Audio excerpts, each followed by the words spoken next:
اهلا بيكم ابطال 2023. طبعا انا عارف ان انت في الفتره دي خايف ومتوتر وقلقان، خلاص ليالي الامتحان قربت وبتفكر بقى ان انت ازاي هتلم كل ماده في ليالي الامتحان بتاعتها.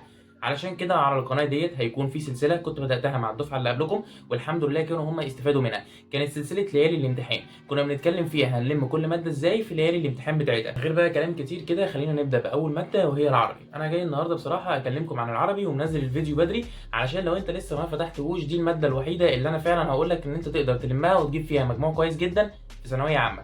العربي بكل بساطه فروعه ياما، ولكن على قد الفروع الكتير على قد ما هو سهل جدا ان انت تدخل وتحل فيه كويس في الامتحان. لان العربي مع النظام الجديد في وجهه نظري بقى اسهل بكتير من النظام القديم. انت عندك قراءه متحرره، نصوص متحرره، وبلاغه، كل الحاجات ديت انت تعرف ان انت تلمها في وقت قليل جدا، وتقدر كمان ان انت تخش الامتحان بكل تركيز وبكل هدوء، تفكر بس فيها كويس جدا وهتلاقي نفسك ان انت جايب فيها درجات. العربي مش ماده صعبه خالص، العربي حتى لو هتفتحها في ليالي الامتحان والاول مره، فصدقني دي الماده الوحيده اللي بقول لك ان انت فعلا هتقدر ان انت تلمها في ليالي الامتحان. ولكن خليك معايا لحد اخر الفيديو علشان نعرف سواء انت لو عايز تراجع العربي او سواء انت لو لسه عايز تذاكره من اول وجديد. هتكلم دلوقتي عن كل فرع لوحده، وكل فرع هتلاقيني كاتب لك فوق العنوان بتاعه علشان ما تتوهش مني. خلينا نبدا باول فرع، وهي طبعا اللي بتلخبطكم كلكم، وهي القراءه المتحرره. القراءة المتحررة فكرتها كمنهج جديد طبعا صعبة. فكرة ان انت تخش الامتحان انت مش ضامن ولا فرع غير النحو، دي طبعا حاجة بتوترك، ولكن ما تخليش التوتر ده يأثر على تركيزك وانت بتحل في القراءة المتحررة. لان القراءة المتحررة احنا مش محتاجين منك اي حاجة خالص غير ان انت تقراها بهدوء وتوصل لاقرب معنى صح من ضمن الاختيارات. طب وانا هعمل ده ازاي؟ اقول لك ما تخافش، وانت بتحل في البيت غير وانت بتحل في الامتحان، وانت برضه بتحل في الكتب الخارجيه ساعات بيكون الموضوع اوفر شويه، ولكن اللي هتيجي في الامتحان صدقني هتكون اسهل وهتكون ابسط. واسال حتى بتوع الدفعات اللي فاتت، فاغلبنا ما كانش حد بيوقعه العربي، احنا ممكن نكون وقعنا في الفيزياء في الكيمياء في المواد العلميه، ولكن العربي صدقني هيكون اسهل بكتير من اللي انت بتشوفه سواء في الدروس او في الكتب الخارجيه. طيب انا هبدا اراجع ازاي القراءه المتحرره. هقول لك بالكتير قوي احنا عايزين في القراءه المتحرره هو يوم واحد بس.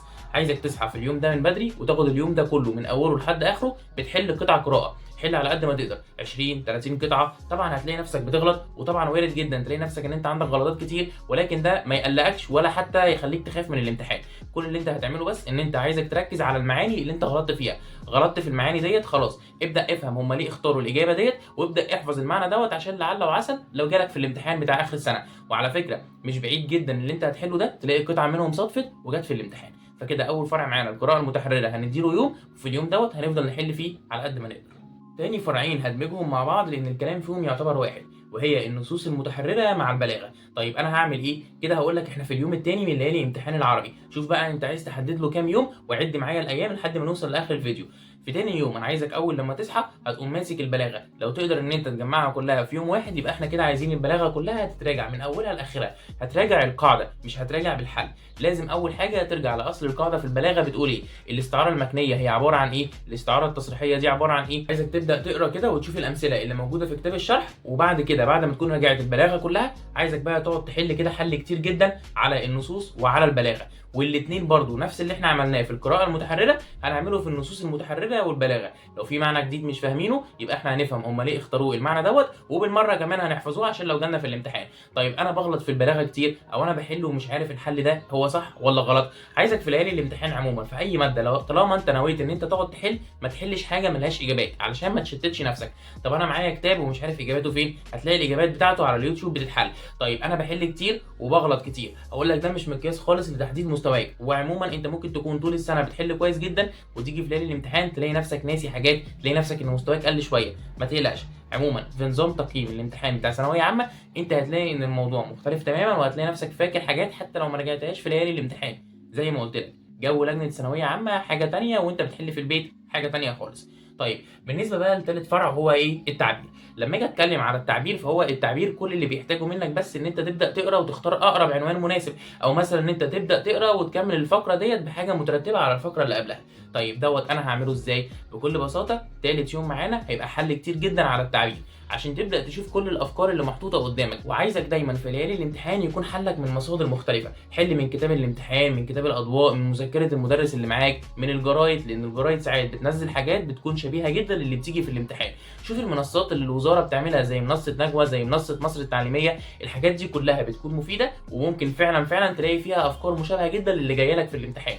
الامتحان دوت بالمناسبه ما بيكونش حاجه مختلفه عن عينك مليون في الميه، لا انت بتخش وبتلاقي افكار مشابهه، ولكن من ضمن الاسئله بيكون في اسئله تانية تميز كل طالب عن طالب. فالاسئله الصعبه اللي هي هتقف معاك شويه هتلاقيني دايما بقول لك ان احنا ازاي هنتعامل معاها وازاي هنبدا نفكر فيها بالراحه خالص. طيب كده احنا خلصنا مع بعض 4 فروع، نخش على الفرع الخامس. 4 فصول اللي فاتوا كان كل كلامنا عن ان احنا هنقرا القاعده الاصليه وهنبدا نحل كتير، لو في معنى مختلف انا مش عارفه هبدا ان انا اقراه واحفظه عشان لو جالي في الامتحان. ولكن نيجي للفرع الخامس وهو النحو، ودوت الفرع الوحيد اللي انت المفروض تكون داخل ضمنه 100% في الامتحان. ما ينفعش تخش الامتحان بتاع ثانويه عامه وانت سايب النحو، او انت مش فاهم قاعده، او انت مش فاهم اي حاجه في النحو. النحو عليه اكتر من 20 سؤال، او عليه 20 سؤال في امتحان ثانويه عامه على حسب توزيع نظام امتحاناتك انت في السنه بتاعتك.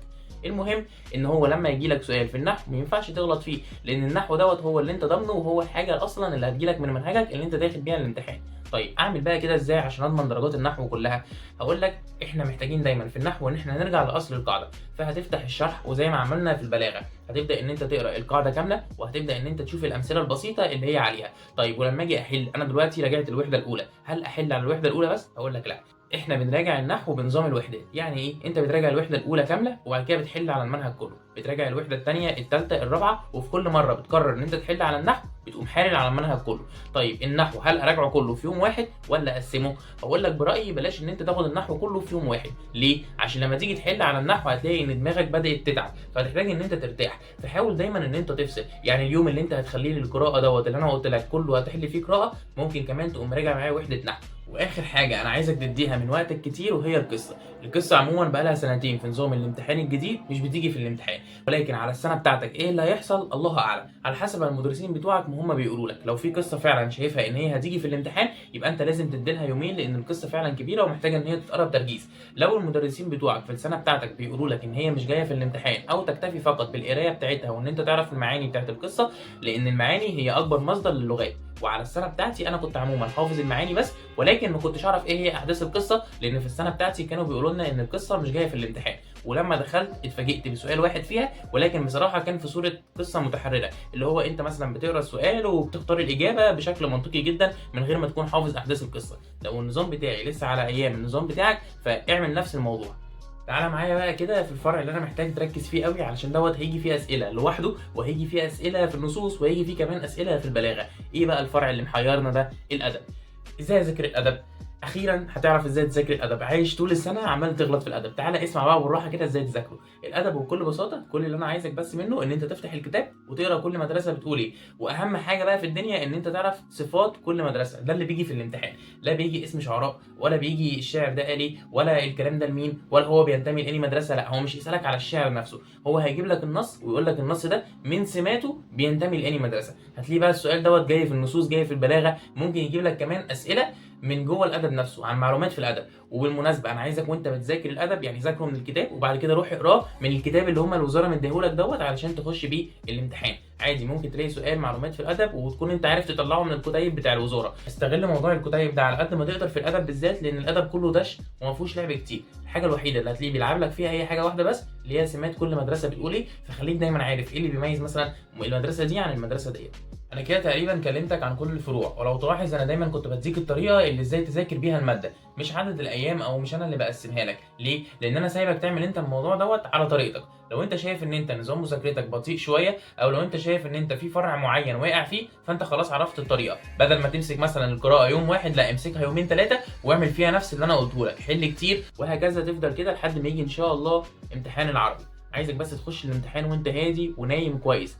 ولو لسه لحد دلوقتي بتطبق للصبح، فعلشان خاطري بلاش الموضوع دوت، بلاش ان انت تروح الامتحان مطبق، لان زي ما قلت لك كل اللي احنا محتاجينه في الامتحان بس هو ان انت تروح مركز. وحاول على قد ما تقدر ان انت تجمع النحو في الايام ديت. حتى لو انت مستواك قليل شويه في النحو ما تركنهوش، ما تقولش ان انا خلاص كده كده انا اشوف بقى المواد التانيه احسن لي. لا، النحو حرفيا تجيب فيه مجموع لو انت بس بدأته صح في الايام اللي قبل الامتحان.